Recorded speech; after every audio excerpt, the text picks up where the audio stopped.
Welcome to Faith and Reason, a program that looks at a lot of different issues from a Christian point of view.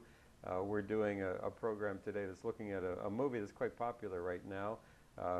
Taping this program early in December 2013, and Hunger Games, the second installment, is in the theaters right now. It was the most successful opening weekend of a November movie, and now the first weekend into December, still #1 in the box office, has done very well to start off.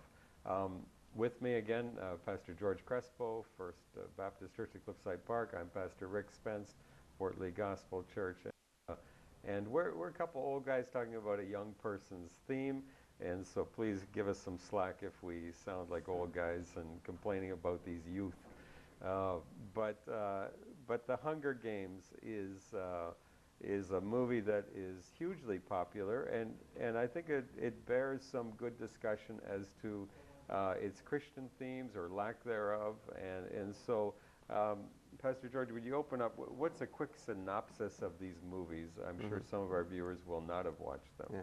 First of all, I thought we were going to do Thor. I didn't know we were going to do. I got the wrong movie. You got me on the wrong skit. I thought we were going to do Thor tonight. No, just kidding. Well, first of all, the youthful part of me is always there. There's a boy inside of me, and I always love science fiction, and I love a great story. So that, you know. Okay, I'll sound like you'll sound like the old guy. I think it's. But the movies themselves are fantastic. They really are incredibly well done.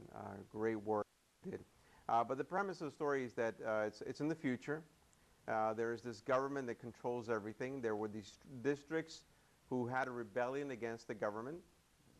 The rebellion failed, and part of keeping the peace and paying for what they had done for their rebellion, every year they have to, a boy and a girl will be chosen between the age of 12 and 18 from those districts, and they would have to compete in these games where they literally will have to slaughter each other, and only one would survive. Well, the story begins with the 74th annual games, where this young girl, Katniss, takes the place of her sister and goes to the games. And she begins to bend and break the rules and not work the way they want her to work. And she shows compassion. She has this friend named Peter, who also is who's the guy who comes from the same district. She refuses to kill him. And at the end, when they try to force her to kill him, they choose, in a very love romantic kind of way, to die together better than sacrifice each other. They allow him to live. Now, this new movie, Catching Fire, is, again, the government is upset because this young girl's rebellion is literally catching fire. Okay. Now, people are catching on to what she did, and there's been a rebellious movement going on. And so, in the 75th games, what the president does is that he does what's called a quarter quell. Every 25 years, you take those who have won before, you put them in, and again, 2 are chosen from the district. Of course, this girl is the only one who's been in her district who's alive, who was a winner. So again, she has to go once again into these games. But we find out that in the midst, well, spoilers in case you want to watch the movie, just be careful. Yes. When she's playing in the games, we find out that there's going behind the scenes, that people have been working towards a revolution. And they take her out of the whole scene. They actually rescue her at the end because there's a revolution on its way, and obviously that'll lead to a third movie. Although the movie obviously ends in a way where you know it's going to be a third one, they are self-contained enough where you really get to enjoy them. But as films, they were, again, fantastic. Okay. By way of my part, I watched the first one just recently. I watched the video of it. I have not seen the second one. My son watched both movies. My daughter is not, but they both read the books, so they said the books are well written. That's my connection to it. But again, movies have they tend to have various themes. Often one of the themes is a scapegoat. Tell us about the scapegoat, maybe how that connects to Christianity, and we'll take it in that direction. Well, here in the scapegoat idea is where you see that these children basically are the vicarious sacrifice to keep the peace. Usually a scapegoat, Rene Girard wrote a great book called Scapegoat, which actually deals with this whole theme. And he shows that this is something that's happened within society quite often. Happening in Jewish culture, Leviticus 16, they had the goat that they would, symbolically lay the sins upon that goat, and the scapegoat, and he would wander off into the wilderness and pay for the sins of the people. Right. Now that's pretty mild. In other societies, there was a human being that would be sacrificed, or there were issues like this where, because of a rebellion, other societies would have to bring their best and have them slaughtered in one way or another. So this theme that she captures here is very common, and that's the idea of these individuals paying for this feud that's occurred, almost like a peace offering to keep things in certain kind of harmony. Now, Girard, what he does in that book, which I think is very fascinating, is that he shows that in Christ being the scapegoat, and him being the one who voluntarily gives himself to be the one to pay for us and to die for us, that the idea of scapegoat is removed from society and is seen as something oppressive and violent and evil that should never occur again. I see. And now that's important because here we're living, we see this story takes place almost like a post-Christian world. Right. And now Girard, ironically, in his book, he mentions that if we leave the Christian virtue, if we leave the idea of Christ as the sacrifice, as the scapegoat, we will go back to human sacrifice. We will go back to human scapegoats. And I find ironic whether Susan, the lady who wrote the book, or whether she knew it or not, she was following Girard in his prophetic movement to say, if you let go of what Christ has done, society will go right back into this human sacrifice idea. Right. So if I'm hearing you right, let me just unpack it so I understand. I haven't read Girard's book, but I find it ironic that before Christ died on the cross, it was very common in various cultures around the world to offer sacrifices. Yeah. And it's become very uncommon now. It's been, Santeria does a little bit, and there's maybe a couple places, but all the ancient cultures stopped sacrificing in the way they used to, and that's tied to Jesus Christ. Now, what you're saying is that if we leave Christianity, eventually we'll go back to sacrificing. Back to fact. And that's essentially what Which this is ironic, futuristic because book here's is doing. a futuristic book saying this is the way it's going to be, and yet Girard was saying this is the way it will be if you abandon Christ. Okay. Christ becomes the one who ends it all. Okay. He is the sacrifice to end all sacrifice. You no longer need a scapegoat. You no longer need a victim. You no longer need someone who's going to voluntarily come forward or be volunteered. Right. He does it, and therefore we are removed from it, and so is everybody else. On the contrary, we react to it now. When we see someone being scapegoated, like like the Jews were during Nazi Germany, we violently react eventually because we realize this is wrong. We react in our society when we see any kind of harm to someone else. We realize you should not take it out on somebody else. Right. And even, But again, even though this is because of the Christian virtues that have come through the sacrifice of Jesus. Right, right. It's almost like the gay community has become the new, sacrificial, like, in other words, people get offended when gays are mistreated in our society. But again, they will become even more mistreated, ironically, if you remove Christ from the picture. Right. Not the other way around, Right. which is what they think. Okay, interesting point. Another theme related to that is the theme of voluntary sacrifice. How does that play out in the movie? I mean, obviously, this movie, Yeah. just in general, the Katniss, I think her name is. Katniss, yeah. She offers to go into the games on behalf of her younger sister. Yeah, Primrose is her sister, and she's selected to go into the Hunger Games. And she does volunteer, whatever it's called, there's a title for it. And they're allowed to do that. You're allowed to volunteer and take the place of that person. But apparently it has never been done, or not done in the longest part of the history they can remember. And here she is, she comes forward and does this, and just sets out an inspirational movement, because in the second movie, other people are doing it. You see other people begin to volunteer and be willing to lay down their lives for someone else and take their place. Something that had not been seen is now being pushed forward because this girl is willing to come and sacrifice herself. And again, a very Christian theme. Yeah. Because of what Christ has done and his great sacrifice for us, it moves us to sacrifice ourselves for others and to live for others. And again, I find it just ironic that this theme is there. And you see it in the first movie, and you see it then inspiring others in the second movie. Okay, okay. I heard one clip on the radio, a Christian Christian movie critic saying that this is a very Christian movie because of this theme of self-sacrifice. Would you buy it, or would that be an overstatement? I may be exaggerating the way he put it as Yeah, well. I found it the other way around. I Mhm. felt it's a very non-Christian movie because it tries to sell you Christian virtues without Jesus. Right. It tries to tell you somehow you can have you can be a sacrificial person. You could do like what this girl did without any religious influence whatsoever, without any God whatsoever. You'll be able to do this.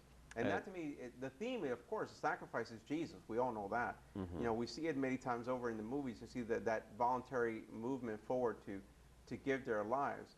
Although Katniss is not portrayed as being perfect. Right. On the contrary, if there's anyone who's more perfect than her, is Peeta. Peeta comes across as a young man who has innocence, who has purity, so much so that in the second movie, she's determined to make sure, because he volunteers to take a place someone else. And she's determined that he will live.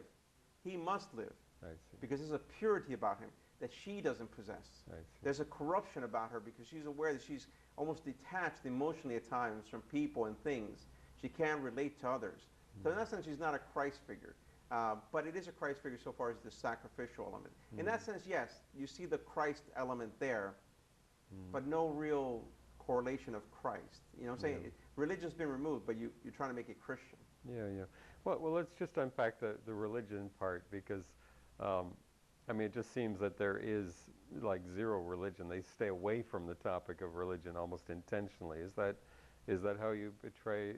Incredibly. Yeah. I don't know how they managed to do that, because to me it's like when you look at all societies, first of all, there is no atheistic culture that has ever existed. I don't know one that has ever existed. Even when you look at people who are tribal and you say, well, they believe in some sort of voodoo or something superstitious, something magical, but there's always a transcendent, a other. Right. Yeah. In this movie, there is no transcendent. Right. There is no other. Right. It's almost like a perfect Marxist idea of government, Right. where the state is supposed to be everything, Right. and you should adhere to a state. But there's no mention of God, no mention of religion at all. On the contrary, one of the phrases that is used is the phrase says, "May the odds be ever in your favor." Random, pure luck. Yep. Yep. You know, and I was like, wow, again, nothing at all that would tell us about religion. Despite the fact that in the midst of all this, there's this young girl who was killed during the Hunger Games. Rue is her name. And Katniss puts flowers around her, does this whole funeral thing. But no words are spoken. No. No sense of eulogy, no sense of devotion. But yet it looks very religious. Yeah. Only in the second movie, she kind of does like a eulogy after the fact about the greatness of Rue and what she meant and how she gave her life and all this. Right. Right. But no correlation. I'm just shocked. I mean, I don't know if the books are any different. Yeah. But in the movies, there is no God. Yeah. I mean, it seems that they're trying to take religion out of the story. I mean, arguably, there's been enough movie writing or stories where they make religion evil, and that's clearly been, you know, often the case in various movies where religion is a negative. They don't bring any negative in that sense. You know, all the good and the evil are all religious, and they stay away from it altogether. We're going to take a break. We're going to come back. We're talking about the Hunger Games, Catching Fire is the second movie that's in the theaters right now. We're going to take a look at our church, Fort Lee Gospel, and come back and continue our conversation.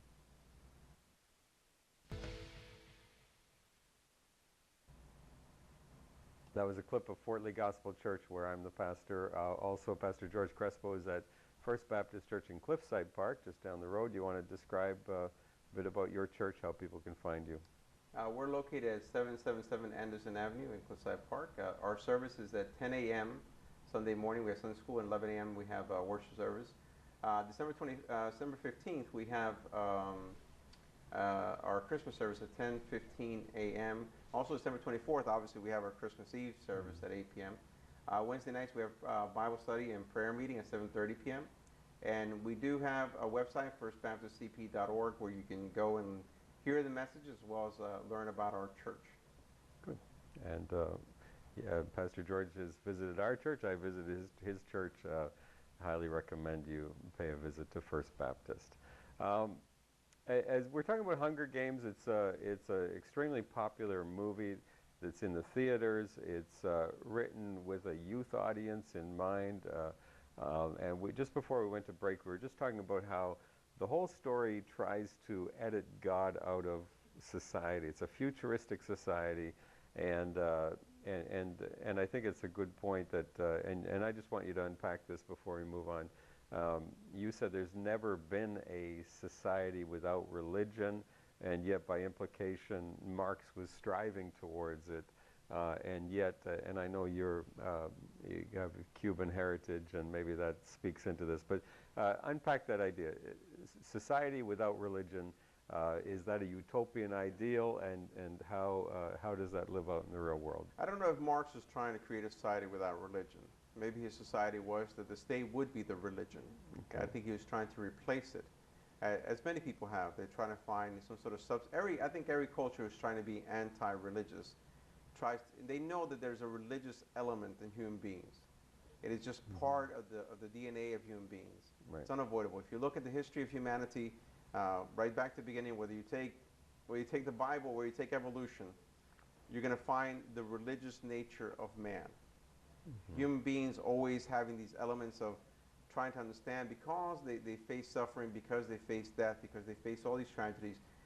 They want to know there's meaning. They want to know there's purpose. And every culture you see this kind of movement of trying to have connection with the divine, with the other.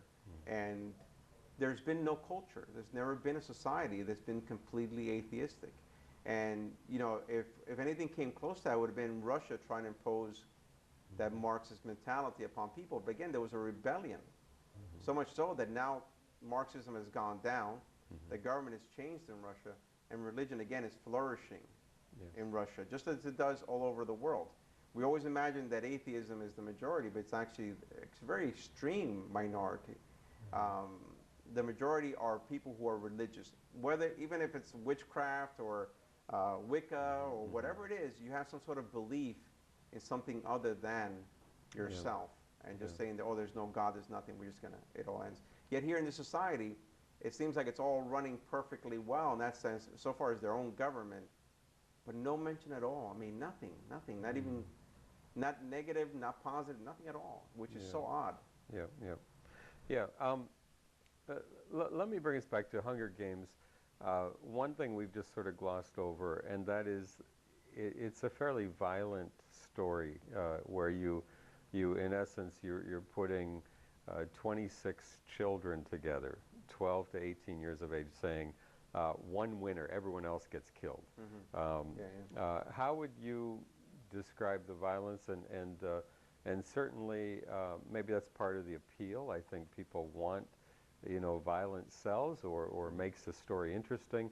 Respond to the violent side of the story. How would you see that? Yeah, violence does sell, obviously, and people do like that. I don't know how the books relate the violence. I do know in the first film, and I'll get your reaction as well, I thought it was done tastefully. I think I thought it could have been much more gory in the way they portrayed the deaths and stuff. They did it kind of quickly, kind of brushing it, kind of fast camera type, where you don't really see the magnitude of some child being slaughtered. There are points where you do see, like the little girl who gets killed and stuff like that. But other than that, you really don't see a whole lot of the slaughter. It's almost like implied or seen quickly. And I thought that was pretty tasteful. I think that humanity today, society, despite the fact that we are in some ways very decadent, and we do enjoy the violence, we don't enjoy violence to children. There's something in our nature still, thank God, praise God, there's something wholesome within our nature still right now that says when we see children being harmed, even in a fictional sense, we react to it. We're like, ooh. And some films have crossed that line. And maybe that's a bad sign, that the more they cross that line and becomes acceptable, we'll become numb to it. But we still have a reaction to that, and I think they try to handle that. In the second movie, they didn't care. Because second movie, we're talking people who already were in the Hunger Games, and then now they're older. Some of them are adults. So they didn't have any problem showing the violence there and showing more brutality there. And I think that's part of the reason. Yeah, that makes sense. from talking to my kids a little bit, they did say the book gives a lot of detail in the Oh, I see. in the deaths, you know. Wow.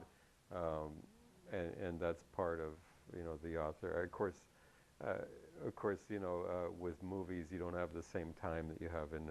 It's a series of 3 books, so it's there's a lot of room, and I think they're making it into 4 movies. I think it's 4, not even Trying to stretch 3. it like Twilight. Trying to stretch, yeah, they get a little more money out of us, but certainly, and yeah, that's one thing. You know, certainly in movies, there's a lot of deaths, and it's a lot easier to watch adults being killed by some, you know, superhero or whatever. There's been a lot of those. What are some of the other values or ethics that are being promoted in this movie? Again, what fascinates me, and you know, seeing the movies, I was taking notes and looking at this, and the second time, 'cause I saw The Hunger Games the first time in the theaters, and this time I borrowed the movie and I saw it again, and I was just amazed because you see love, kindness, forgiveness, mercy, even to a point where, you know, at the end of the movie, you know, the first the rules are changed and they're told 2 people can survive. So if Peeta and Katniss look like they're lovers, it look like they'll both be able to survive, but then at the end they're told, no, one must live, the other must die, and Katniss refuses, Peeta refuses, we will die together. It's this great love in a non-Christian world. I'm like, it's all the Christian virtues without Jesus. Right. And I think the only reason you can get away with that is because we're still in a Christian society. We're still a Judeo-Christian society. And although we try to get rid of the foundation, although we have demolished so many things, they still have that as part of their structure. Once that falls, I think we'll see the facade. Yeah. The facade is that the real ethics that come in a post-Christian world are Nietzschean ethics. And Nietzschean ethics is basically the will to power. The stronger is the one who wins. And that's what the Hunger Games should have been. Yeah. That's what society really will be without Christ. It will be Nietzschean. It will be, I am smarter, I am stronger, I will kill you, I will win. None of this, I have compassion, I have love, I have mercy. Those are Christian virtues that even so in the Roman Empire, which this empire is trying to portray like the Roman Empire, where they're very decadent and they're really lifeless. Yeah. They have to literally, you know, they puke so they could eat more. I mean, it's very Roman. But also all these virtues did not exist in the Roman Empire. On the contrary, the things that we know as Christian, you know, kindness, humility, were seen as weakness. Yeah. As something that is not to be imitated or looked after. We should have shunned those kind of things. And Nietzsche would agree. But the Christian gospel says, no, this is what makes us more like God. Yeah. But that's completely, again, it's Christian virtues in a completely non-Christian world, Right. which makes no sense. Right, Why right. would you sacrifice yourself? If there's no transcendence, there's nothing, why not kill Peeta? What's the big deal? Right. I don't get it. I mean, do you? Yeah. I don't understand. No, I understand. Yeah, and even because I saw the first movie, the romance was almost a facade. It was fake. It was a fake romance to gain support, because this is all being watched by society is watching these games take place. They're watching the killing of these children, even though they're in this big forest. And yeah, the other thing is, I know, and maybe you can add to it from the second program, is that the experienced Hunger Game, who was the trainer of these children in the first, he became a hardened alcoholic, basically. And so almost like they're showing that there is a consequence. If you're going to be a killer, you are going to change. And did it go further than that on the other program? Well, he's still an alcoholic. He's just, he acknowledged even in the second film that you'll never be the same. After Not only killing, does it change you, but now every year you have to put on this show where you go on tour and you do this and you do that, and he's just distraught. Katniss herself in the second film is no longer the young girl. She's someone who's now suffering already. She has nightmares. She'll wake up in the middle of the night screaming. In one scene she wakes up screaming, Peeta's coming in, and he says, yeah, me too, I can't sleep. And she'll go hunting, and all of a sudden she'll see herself in the one scene where she actually shoots the arrow into a young man. She goes to shoot a turkey, and as soon as she shoots the arrow, she sees the young man, and she starts screaming. And, you know, again, completely traumatized, completely destroyed by it. Yeah, there is no peace. And of course, the society that looks at them doing this, it's almost, again, they're living vicariously through them. Right. The president and all these people have no soul. They have nothing.